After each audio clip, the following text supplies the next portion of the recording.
नमस्कार दोस्तों। बिहार की राजनीति और बिहार के लोग सबके समझ से बाहर हैं। मुझे ऐसा लगता था कि इस बार के बिहार के चुनाव में विकास, शिक्षा और स्वास्थ्य एक बहुत बड़ा अहम मुद्दा रहेगा। लेकिन परिस्थितियां कुछ इस तरह से हैं कि Bihar is not for beginners.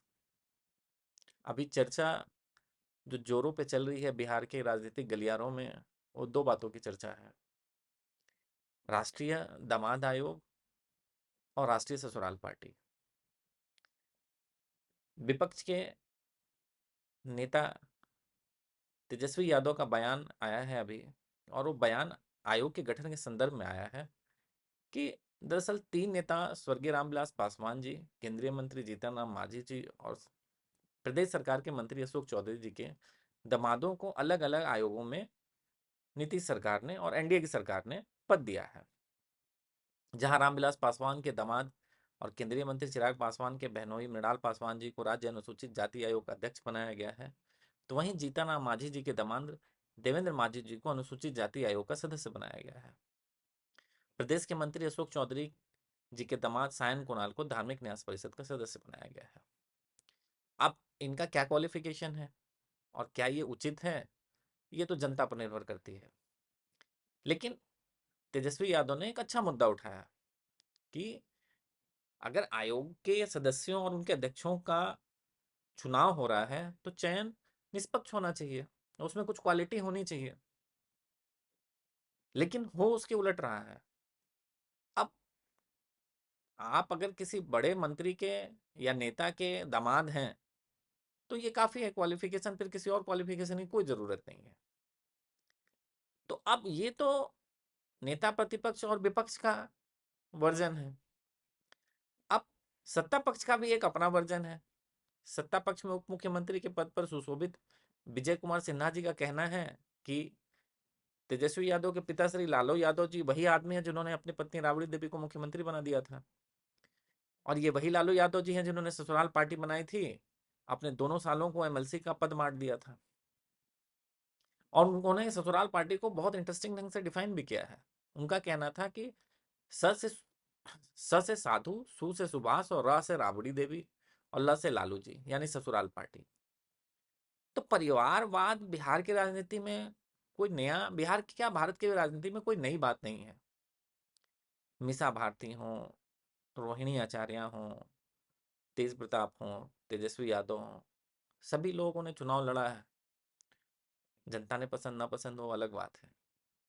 और अगर आप देखो तो जब क्षेत्रीय पार्टियों का वर्चस्व बढ़ा सभी राज्यों में, तो उन्होंने मोडस ऑपरेंडी जो था कांग्रेस का, उसको फॉलो किया। जैसे सुप्रीमो, आला कमान जैसे शब्द अब रीजनल पार्टीज में आ गए, और उन्होंने परिवारवाद को उसी तरह फॉलो किया और उसको उसी तरह पोसा जिस तरह से कांग्रेस ने पोसा। आप यूपी में देख लो, समाजवादी पार्टी में मुलायम सिंह यादव के बाद अखिलेश यादव हैं। बिहार में देख लो राष्ट्रीय जनता दल का, तो लालू यादव जी के बाद तेजस्वी जी हैं। उसी तरह से रामविलास पासवान जी के बाद उनके लड़के चिराग पासवान हैं। तो अब ये एक डेमोक्रेटिक पार्टीज नहीं रह गई हैं, ये एक तरह की कंपनीज हो गई हैं। और इन कंपनीज का अपना सिंबल है, उनके अपने कार्यालय हैं, उनके अपने अपने सदस्य हैं। सदस्यों का जो आधार है उनका जाति बेस है, और उन्होंने एक डेडली कॉम्बिनेशन बनाया हुआ है। हालांकि वो डेडली कॉम्बिनेशन अभी उतना सक्सेसफुल नहीं रहा है, क्योंकि केंद्र स्तर पे भाजपा ने जाति के बंधनों को कुछ हद तक तो तोड़ा है। और आप सिर्फ इंडियन डेमोक्रेसी की ही क्यों बात करोगे, हमारे अगल बगल में भी जो हालत है, आप श्रीलंका में देख लो, राजपक्षे परिवार है। बांग्लादेश में शेख हसीना खालिदा जिया। पाकिस्तान में भुट्टो परिवार है, जरदारी भुट्टो परिवार और नवाज शरीफ परिवार है। भारत में नेहरू गांधी परिवार है। तो इन्हीं लोगों के बीच में सत्ता का ट्रांसमिशन होता रहा। और साउथ ईस्ट एशिया या साउथ एशिया का नॉन डेवलपमेंट होने का एक बहुत बड़ा रीजन ये है, क्योंकि हमारे यहाँ ऑटोक्रेसी विद इन डेमोक्रेसी है। तो इसलिए डेमोक्रेसी का रट हम लोग गलत लगाते हैं। एक्चुअली हम लोग ऑटोक्रेसी में जी रहे हैं, जहाँ कंपटीशन और वो नॉलेज और बाकी चीजें मायने नहीं रखती हैं। मायने रखती हैं कि आपका मायने रखता है कि आप किसी नेता के परिचित या जानकार हैं कि नहीं है। अगर वो आप हैं तो फिर क्वालिफिकेशन मायने नहीं रखता। तो मुझे ऐसा लगता था कि बिहार के चुनाव जैसे जैसे नजदीक आएंगे, विकास, शिक्षा और स्वास्थ्य पे चर्चाएं चलेंगी, पर अब वो मुद्दे भटकते जा रहे हैं और यही बिहार की बदहाली का एक सबसे बड़ा कारण है। अब बिहार चुनाव जैसे जैसे नजदीक आ रहे हैं, सियासत उतनी गर्माती जा रही है। अब ये एक वजह है कि बिहार के दिग्गज नेताओं के बीच में जो जुबानी जंग होने लगी है, अब वो जंग शिक्षा, स्वास्थ्य और विकास नहीं रह गई है। अब वो आ गया है क्या कि सत्ता पक्ष के नेताओं के परिवार के सदस्यों को सरकार ने आयोग में एडजस्ट किया गया है। तेजस्वी यादव जी का कहना है कि सरकार को एक जमाई आयोग का गठन कर देना चाहिए। अब उन्होंने एक एआई का वीडियो बना करके उन सारी चीज़ों को दिखाने की कोशिश की है, चूंकि अभी इंफॉर्मेशन वॉरफेयर का जमाना चल रहा है। उनका कहना है कि बिहार सरकार की तरफ से अलग अलग आयोगों में सत्ता पक्ष के कई नेताओं के दामादों को नियुक्त किया गया है। तेजस्वी जी का कहना है कि रामविलास पासवान के दामाद मृणाल पासवान, केंद्रीय मंत्री जीतन राम मांझी के दामाद देवेंद्र कुमार और बिहार सरकार के मंत्री अशोक चौधरी के दामाद सायन कुणाल को सरकार ने विभिन्न आयोगों और बोर्डों में जगह दी है और एक तरह से उनको एडजस्ट ही किया है। अब तेजस्वी यादव ने एक और आरोप लगाया है कि जेडीयू के राष्ट्रीय कार्यकारी अध्यक्ष जो संजय झा हैं, उनकी दोनों पुत्रियों को बिहार सरकार ने सुप्रीम कोर्ट में एडवोकेट ऑन रिकॉर्ड बनाया है। यानी कि नेताओं और उनके रिश्तेदारों को एक तरह से सेट कर दिया गया है सरकार में, और इससे न कार्य क्षमता प्रभावित हो रही है, बल्कि एक इमेज भी खराब हो रहा है। अभी मैं कल का पेपर देख रहा था, तो यूजीसी का एक गाइडलाइन आया है जिसमें बिहारी, गरीब और चिंकी पिंकी शब्द को रैगिंग की श्रेणी में माना गया है।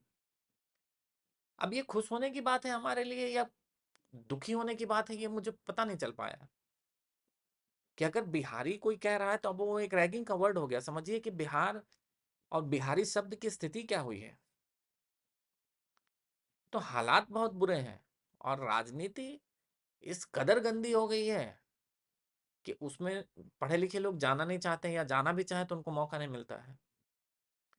तो ऐसी परिस्थितियों में सरकार को जो समझ में आ रहा है कि भाई चलो उनके अपने लड़के लोग हैं या उनके अपने रिश्तेदार हैं, उन्हीं को सेट कर दिया जाए। आप देवेंद्र माझी जी को देख लीजिए, उन्हें अनुसूचित अध्यक्ष, अनुसूचित आयोग का उपाध्यक्ष बनाया गया है। तो आप क्या कहते हैं, रामविलास पासवान जी के दामाद मृणाल पासवान को देख लीजिए, उन्हें अनुसूचित जाति आयोग का अध्यक्ष बना दिया गया है। तो यानी ये पूरा परिवार का एक नेक्सस चल रहा है और उस नेक्सस के थ्रू ही राजनीति को एक नई दिशा दी जा रही है। अब जवाब में ये तो विपक्ष का वर्जन है, पक्ष का वर्जन ये है कि राजनीति में परिवारवाद और जंगल राज के मुद्दे भी ये लोग गरमा रहे हैं पक्ष की तरफ से। तेजस्वी यादव के आरोप के बाद से अब उसको काउंटर करना था, तो उसको काउंटर करने के लिए इन लोगों का कहना है कि भाई ये लोग कौन से दूध के धुले हुए हैं, इन्होंने परिवारवाद को ही बिहार में बढ़ावा दिया है। तो इसलिए अब राष्ट्रीय दामाद आयोग हो या जमाई आयोग हो या ससुराल पार्टी हो, इन दोनों से बिहार का भला तो नहीं होने वाला है। और बिहारी अस्मिता का जहां तक सवाल है, उसमें रोज प्रतिदिन कुछ ना कुछ गिरावट और आती जा रही है। इसलिए मेरा मानना है कि बिहार में एक एक्टिव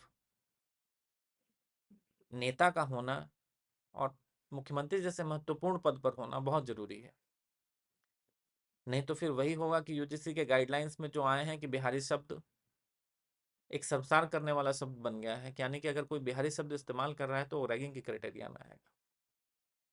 अब आप समझ सकते हैं कि दर्द कितना गहरा है और कितनी दूर तक है। अभी ये चूंकि मुद्दा काफी ज्वलनशील था, इसलिए इस पे मैंने वीडियो बनाया। अपने सुझाव कमेंट में दें और अगर कोई त्रुटि हो तो उसे भी बताएं। धन्यवाद।